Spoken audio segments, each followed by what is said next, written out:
Drake made them a lot of money. So now Drake's basically like, you see how much I'm worth, Universal Music Group. For my next contract, I need that. Y'all better give me that money. They said, how much you want? He said, a lot. Now, while all this is going on, the Kendrick and Drake beef thing happened. So Drake says Universal Music Group amplified Kendrick to ruin Drake's career. So then during the contract negotiations, Universal could be like, oh, you're not worth that much now. You look terrible in front of the media.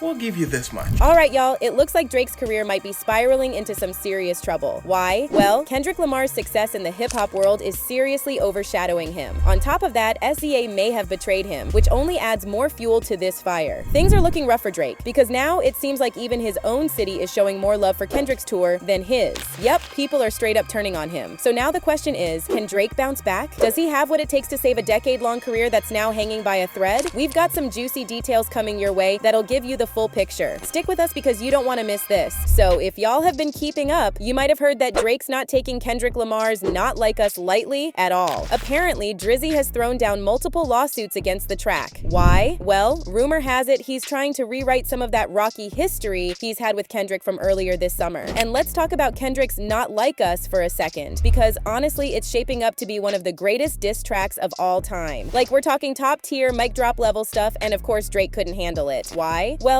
Kendrick's track didn't just rattle him, it completely overshadowed Drake's Certified Lover Boy. Yep, Kendrick's bars are out here dominating the search charts, while Drake's once beloved album is getting left in the dust. For someone who's been king of the charts for years, that's gotta sting. And now, things have gone full courtroom drama. Drake has officially filed legal action against Universal Music, claiming they boosted Kendrick's Not Like Us streams with some shady tactics. Yep, according to Drake's company, Frozen Moments LLC, Universal, and Spotify allegedly pulled out all the stops, bots, payola, and who knows what else, to make Kendrick's diss track a massive hit. Drake's lawyers didn't hold back in the papers filed in New York, calling it an outright scheme. They're basically saying Universal didn't just sit back and hope Not Like Us would blow up, it was manufactured success according to them. But Universal isn't taking it quietly. They clapped back hard, calling Drake's accusations offensive and untrue. Their spokesperson made it clear, fans choose the music they want to hear. Translation? Kendrick's track is blowing up because it's a banger, not because of some conspiracy. Now, here's where it gets even more interesting. Drake's legal move isn't exactly a full-on lawsuit just yet. It's what they call a pre-action petition. Basically, his lawyers are asking the court to make Universal and Spotify keep all the receipts, emails, contracts, whatever, just in case Drake decides to take this to the next level. And let's be real, this all boils down to Not Like Us. With 96 million streams in its first week, a #1 spot on the US charts, and heavy radio play, it was the moment in their rap beef. But Drake's team is calling foul, claiming those numbers weren't as organic as they seemed. In his court filing, Drake's lawyers point fingers at Universal, accusing them of slashing royalty rates on the song by 30%. Why? To sweeten the deal with Spotify and allegedly get the track pushed to the top of playlists and recommendations. According to Drake's camp, this was no fan favorite. It was an orchestrated move to inflate Kendrick's win. Now, here's where things get even messier. Drake's legal team is pulling out all the stops with claims from a so-called whistleblower who recently spilled the tea on a podcast. According to them, they were paid $2,500 to set up these sneaky little bots to stream Not Like Us on repeat, making it go viral and turning it into this massive hit out of nowhere. Drake's lawyers are saying this scheme didn't just stop at Spotify. Oh no, it supposedly spread to other streaming platforms too. There are reports floating around online that fans trying to listen to Certified Lover Boy on Apple's voice assistant would instead hear Not Like Us.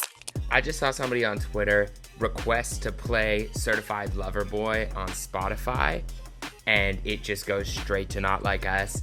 I don't believe everything I see online, so let's just test it out, okay? You're seeing my screen to a degree. All right. Play Certified Lover Boy on Spotify. I see dead people. That's crazy. That's crazy. Spotify. What's going on? Carl, I have questions. Is this just because of the lyrics in the song? What's going on here?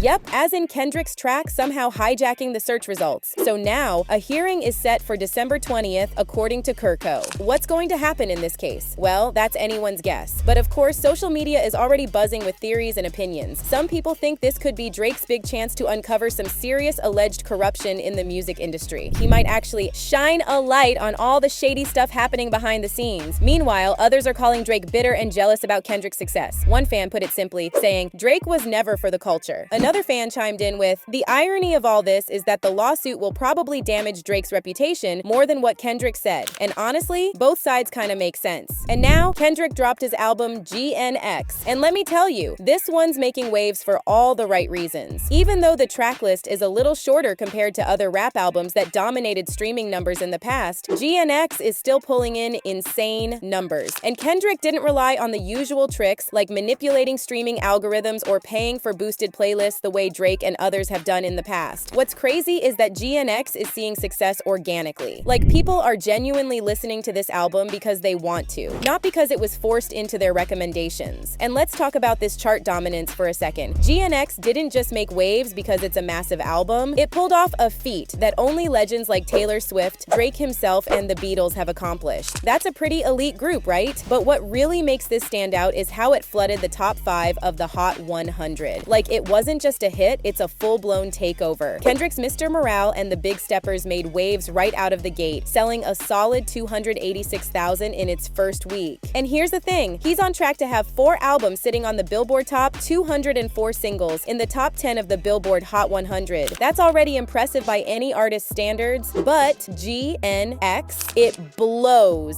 that out of the water. This isn't just another Kendrick Lamar album. This is a whole moment in the rap world. His numbers with GNX are literally double what he's done in recent history, showing how much people are tuning into this record. And Kendrick's recent success has got fans pointing out just how far Drake has seemingly hit rock bottom, and then some. It's like Kendrick's levels of success are shining a spotlight on where Drake's been struggling lately. Now, let's talk about Kendrick and SZA. These two are hitting the road together for their Grand National Tour next year, and they've already added a few extra dates to the schedule. One of those new dates is in Los Angeles and another in Toronto, 2 key spots that tie into the rivalry between Kendrick and Drake. Kendrick's hometown of Compton is getting 3 shows, while Drake's turf will host 2 performances. But fans are saying that SZA is kind of pulling a betrayal here. Why? Well, SZA and Drake had a brief romantic history around 2008 to 2009, and apparently, when DJ Academics threw shade at SZA, Drake called him up to apologize directly to her. So you can imagine just how close they must have been at one point. That's why it's wildly interesting that SZA would choose to join Kendrick, Drake's biggest rival, on this tour. It almost feels like a subtle dig, right? A little Team Lamar move from SZA, considering her history with Drake. Fans can't help but speculate about the dynamics here, and it's just adding fuel to the drama. And internet users have taken to X to share their thoughts on the ticket prices for Kendrick Lamar and SZA's Grand National Tour. With all the drama surrounding Lamar's feud with Drake, fans are having a field day. One X user even threw shade at the situation, tweeting, "Bro thinks he's Drake." Meanwhile, Drake is gearing up for his first tour of Australia and New Zealand since 2017, and it's set to go down in 2025. The tour will be inspired by a gambling-themed alter ego he first introduced last December. Oh, it's all happening on Super Bowl Sunday, the same day Kendrick will be performing at the halftime show. With all this going on, the rap battle has officially reached new heights. Will Drake manage a successful comeback with his new tour, or will Kendrick expose him even further? Or on the flip side, will Kendrick solidify his position as the undisputed king of rap? Honestly, who knows? The only thing we can count on is that time will give us the answers to this epic showdown. Let us know in the comments. Check out my previous videos to stay updated on the latest and hottest teas. See y'all later!